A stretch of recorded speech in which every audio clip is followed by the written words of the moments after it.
जय जोहार संगवारी हो। आज मैं यहाँ सगाई में आया हूँ संगवारी हो। हमार घर के पास में सगाई हुई से संग में मोर माँ भी एक खाना खात है। फिर मैं भी एक खाना के तरफ चल देता हूँ संगवारी हो, काबर के मोला भी भूख लगत रही से। सबसे पहले मैं रोटी लेता हूँ, साथ में पूड़ी भी है और संग में दाल चावल सब्जी और कढ़ी भी है। लास्ट में मैं भाई कर ले गुलाब जामुन ले लेता हूँ। थाली कुछ ऐसे दिखत रही संगवारी और खाना में भी बहुत अच्छा स्वाद है। फिर मैं घर के तरफ चले जाता हूँ। घर भर मोर संगी आके खड़े रहते, काबर के ओकर पर हमन चप्पल लेबर जाने वाला रहन। फिर हमन निकल जाथन वर्धमान नगर के तरफ। दुकान पहुंचे के बाद मोर संगिया चप्पल छाटत रही थे।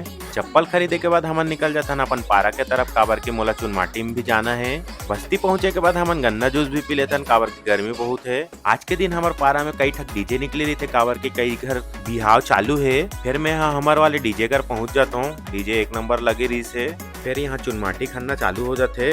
सब सुहासिन सुहासा मिल के माटी कोड़थे। माटी कोड़े के बाद डीजे में नाचना चालू कर देथन हमन हाँ। घर करके भाई बहनी लइका मन भी नाचना स्टार्ट हो जाते। नाचे में बहुत मजा आई से संगवारी हो। फिर मैं चले जाता हूँ घर। मिलता नेक्स्ट वीडियो में। मैं दुलार बनाए रखूँ।